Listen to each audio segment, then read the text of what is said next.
Andrew refused to sign off statement supporting abuse survivors. Palace Insider claims Andrew has been stripped of his Prince and Duke of York titles by King Charles this week over his connections to pedophile Jeffrey Epstein. Andrew Mountbatten-Windsor repeatedly blocked statements expressing support for abuse survivors, it has been alleged.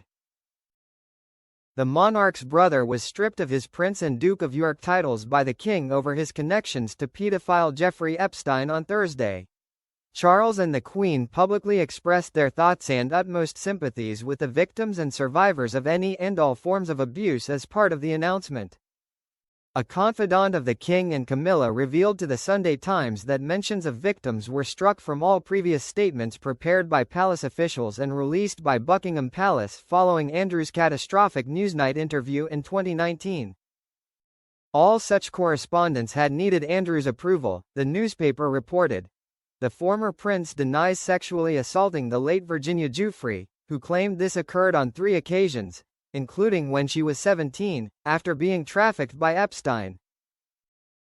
The confidant told the newspaper the king had lost patience. Andy's statement announcing the stripping of Andrew's Prince and Duke of York titles was no longer a statement by committee.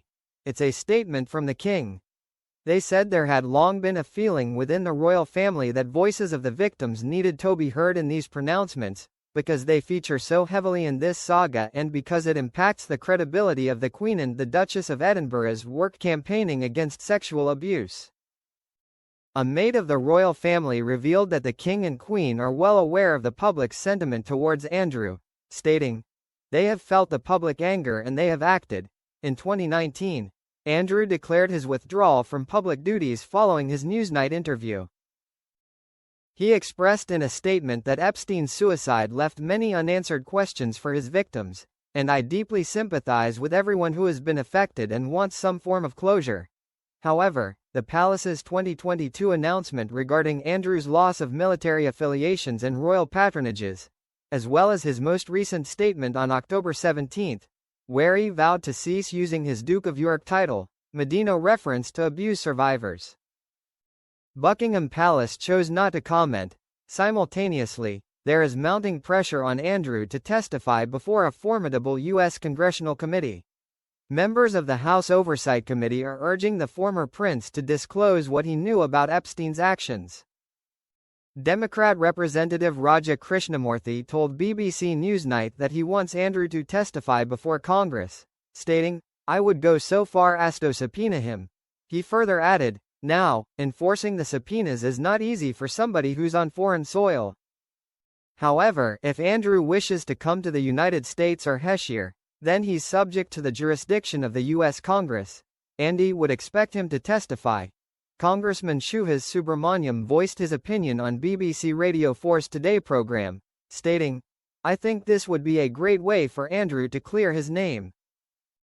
It would be a great way for us to continue our pursuit of justice for the victims, and frankly, Andrew's name has come up many times from the victims, and so he clearly has knowledge of what happened, and we just want him to come forward and tell us what he knows." Spencer Kuvan, a solicitor representing some of Epstein's victims, also encouraged Andrew to give evidence. He told BB News he could testify about other potential co-conspirators that he saw that may have been present at the mansions here in the States that were doing inappropriate activities. The Metropolitan Police has been under pressure to fully investigate the sex abuse allegations against Andrew, nearly 10 years after they dismissed a criminal investigation. A spokesperson for the Met Police stated it was made aware of allegations around non-recent trafficking for sexual exploitation in 2015 which related to events outside the UK and an allegation of trafficking to central London in March 2001. They added that following legal advice, it was clear that any investigation into human trafficking would be largely focused on activities and relationships outside the UK. So officers concluded that other jurisdictions and organizations were better placed to pursue the specific allegations. In November 2016, it was decided that this matter would not proceed to a full criminal investigation, according to the police force. The spotlight remains on Royal Lodge as Andrew prepares to vacate the 30-room Windsor home and relocate to a new residence on the King's private Sandringham estate in Norfolk in the new year.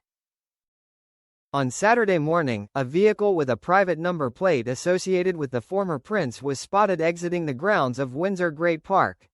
It's been suggested that Andrew is set to receive a six-figure sum and an annual payment as part of his relocation settlement after being ousted from his Crown Estate home.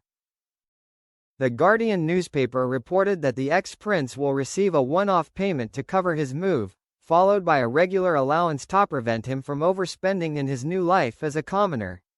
The paper added that the yearly payment, privately funded by the king, would be worth several times his £20,000 a year Navy pension.